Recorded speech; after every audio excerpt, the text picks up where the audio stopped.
Bonjour à tous, c'est Jenny Garden, je suis médium énergéticienne et en ce sens, je canalise les messages de votre flamme jumelle. Si toutefois vous êtes intéressé par cette prestation, sachez que vous avez toutes les informations pour me contacter dans la barre de description de cette vidéo. Quand je canalise les messages de votre flamme jumelle, je vous laisse la possibilité, si vous le souhaitez, de poser des questions. Et c'est ce qui se passe ici dans ce message d'un runner à 7 chaser.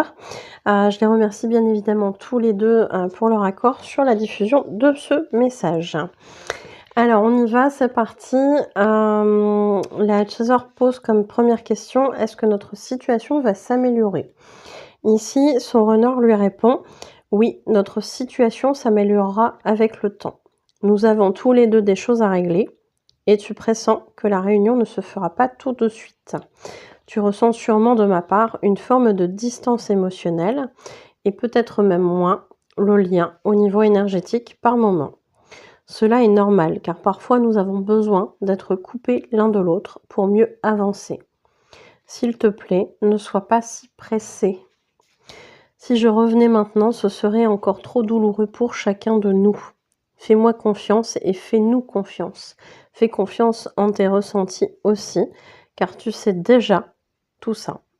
Arrête de douter, s'il te plaît. C'est vrai que souvent, à l'intérieur, on sait un petit peu ce qui va se passer. Que ce soit du côté du runner ou du chaser, on sait s'il y a une réunion de prévue ou pas dans cette incarnation. Maintenant, ça n'empêche pas le cheminement. Le cheminement, il doit se faire des deux côtés pour la guérison de l'un et de l'autre. Donc ça, c'est important de le comprendre. Effectivement, oui, dans ce qu'il évoque ici, c'est que parfois il y a des coupures énergétiques sur le lien parce que on peut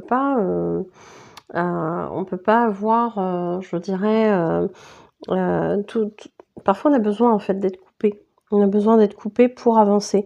Parce que si on ressentait toutes les émotions compliquées de l'autre, et parfois c'est le cas, mais parfois en fait on a besoin de pas les ressentir pour travailler sur nous, pour se concentrer sur nous. Et c'est probablement ce qui se passait à ce moment-là lors de la canalisation du message. À la question numéro 2, est-ce que un tel, on va dire cet ami, est une alliée pour notre couple sacré? La réponse du runner, c'est la suivante. Oui et non. Elle va parfois nous aider sans le savoir. Et parfois, tu peux te demander peut-être si elle ne nous met pas des bâtons dans les roues. Sache qu'elle agit de manière inconsciente, qu'au fond, sa personnalité égotique veut le meilleur pour nous deux. Mais que le meilleur pour nous deux n'est pas forcément ce qu'elle s'imagine de son point de vue à elle. Ce dernier n'est autre qu'un point de vue déformé par ce qu'elle a vécu dans son passé et de ce qu'il en découle en termes de croyances dans son présent.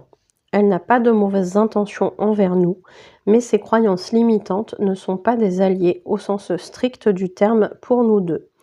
Mais spirituellement, elle nous aide en nous faisant travailler sur nos peurs. Donc en ce sens, oui, c'est une alliée pour nous. Humainement, c'est un peu plus discutable. Bon, là, je pense que c'est clair, c'est-à-dire qu'on peut avoir des personnes autour de nous qui vont parfois nous encourager sur notre parcours ou au contraire avoir cette notion de nous freiner. Parfois, ce sera des choses qui se feront consciemment, parfois inconsciemment. Ici, il semblerait que ce soit inconscient et que finalement, au niveau spirituel, tout est juste. On va travailler ce qu'on a besoin de travailler à ce moment-là avec cette personne, sur notre lien, etc. Donc là-dessus, c'est plutôt très positif. Par contre, c'est vrai qu'humainement parlant, ça peut paraître un peu bizarre, mais un coup, elle peut sembler aider, un coup, elle peut sembler au contraire freiner le lien. Je dirais, il faut accueillir ce qui vient à ce moment-là, mais c'est vrai qu'humainement parlant, c'est un peu plus discutable, comme le dirait ce runner. Donc c'est chouette d'avoir aussi ces informations-là, je trouve.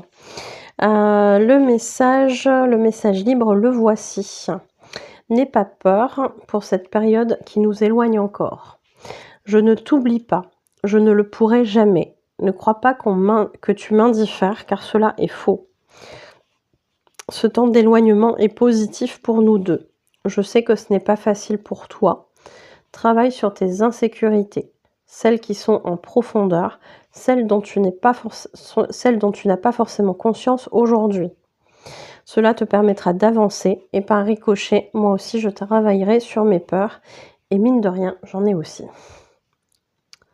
Donc c'est vrai que, ici, dans ce que ce runner évoque, c'est que cet éloignement, il est positif pour les 2 puisqu'il va vous faire avancer. Il fait forcément avancer le runner, il fait forcément avancer le chaser et du coup, il fait avancer ce parcours aussi.